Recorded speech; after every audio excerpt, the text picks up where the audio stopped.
শহীদ জিয়ার দল করলে ব্যস্ত যেতে পারবা। যে ধর্মটাকে আমরা বিশ্বাস করি সেই ধর্মটা জামাত ইসলামী ধর্ম না।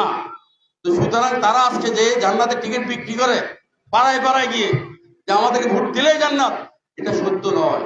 ধরেন আজকে আমরা যাদের সাথে দীর্ঘদিন যারা আমরা জোটভুক্ত ছিলাম, জোটভুক্তদের আওয়ামী ফেসিবাদের সাথে আমরা যুদ্ধ করেছি।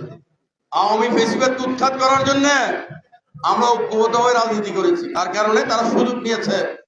এখন যখন তারা এসেছে এককভাবে নির্বাচন করতে, তারা দেখেছে ভোটের মাঠ ফাঁকা, এদের ভোট নাই।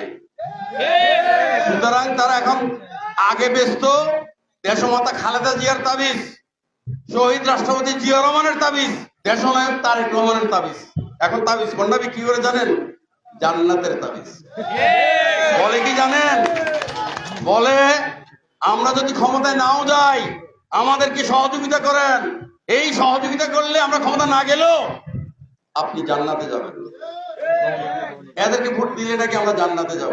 কত বড় মিথ্যাচারিতা। সুতরাং যে ধর্মটাকে আমরা বিশ্বাস করি সেই ধর্মটা জামাত ইসলামী ধর্ম না। তো সুতরাং তারা আজকে যে জান্নাতের টিকিট বিক্রি করে পাড়ায় পাড়ায় গিয়ে যে আমাদেরকে ভোট দিলেই জান্নাত, এটা সত্য নয়। আমরা বলি কি জানেন? বরং শহীদ জিয়ার দল করলে ব্যস্ত যেতে পারবা। সুতরাং যারা ব্যস্তের টিকিট বিক্রি করে আমি বলবেন এদেরকে লাল কার্ড দেখাবেন। পাড়ায় পাড়ায় আর আসবেন না, লাল কার্ড দেখালাম চলে যান চট্টগ্রাম থেকে।